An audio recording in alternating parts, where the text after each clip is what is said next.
44,000 కోట్ల రూపాయలకు అప్పులన్నీ కూడా ఇప్పుడు తేలాయి. ఇంకా ఎక్కడెక్కడున్నాయో మాకు తెలియదు. ఒక్కొక్కసారి ఎవరైనా ఒక వ్యక్తి ఐపీ పెడితే అప్పుడు అందరూ చెప్తారు నాకు కూడా ఇవ్వాలని.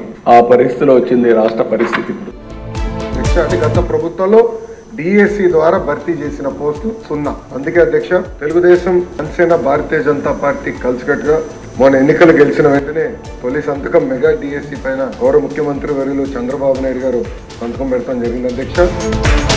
టోటల్ గా మా లెక్కల ప్రకారం 30,000 కోట్ల రూపాయలు లిక్కర్లోనే వైఎస్ఆర్సీపీ ప్రభుత్వము దోపిడీ చేసింది అని చెప్పి మా యొక్క అభిప్రాయం.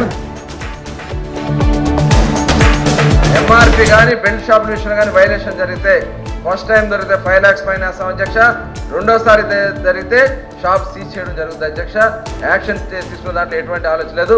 దీంట్లో ఎవరున్నా సరే విడిచిపెట్టే సమస్య లేదు అధ్యక్ష. గత ప్రభుత్వం లాగా ఉపాధ్యాయుల కోసం తలుపులు మేము మూసేలేదు అధ్యక్ష.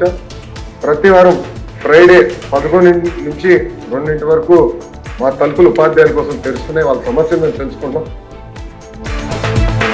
గౌరవ పార్టీ అధ్యక్షులు జగన్మోహన్ రెడ్డి గారిని కలిసిన ఒక 500-600 మందిలో కనీసం 400 మంది మా మీద దుర్మార్గంగా కేసులు పెట్టారని చెప్పుకోవడానికి వచ్చిన వాళ్ళే ఉన్నారు. అక్కడ చిన్న పెద్ద తేడా చూడడం లేదు, ఆడ మగ తేడా చూడడం లేదు. ఏం సాధిద్దాం?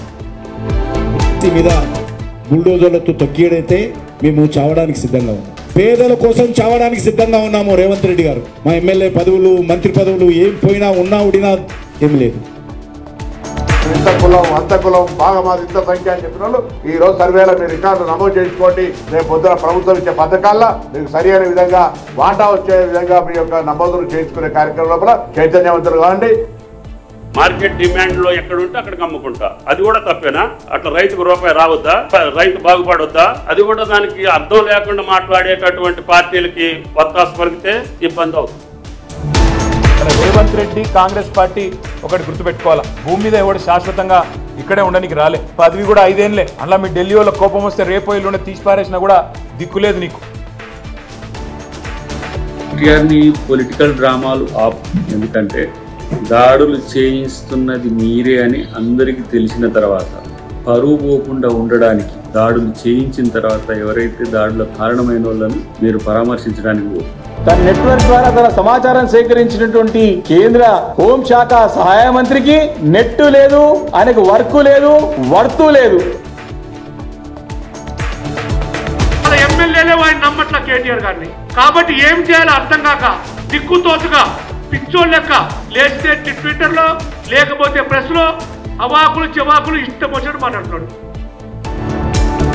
ఇలా వాళ్ళకు నోరు లేదు గల్లా రాత్రి గుంజుకోవచ్చు, భూములు గుంజుకోవచ్చు, అల్లుని అంటగట్టచ్చు, సటకును కొడుకు అంటగట్టచ్చు అని అనుకుంటుండొచ్చు మీరు. ఇలా కేసీఆర్ గారు ఉన్నన్ని రోజులు మీ ఆటలు నడవయి. नरेंद्र मोदी आपको मन की बात सुनाएंगे, फिर अंबानी जी की शादी में चले जाएंगे, आपको पाठ सिखाएंगे, लंबे लंबे भाषण करेंगे और फिर शाम को अंबानी जी की शादी में जाएंगे, खाना खाएंगे, नाच गाना देखेंगे.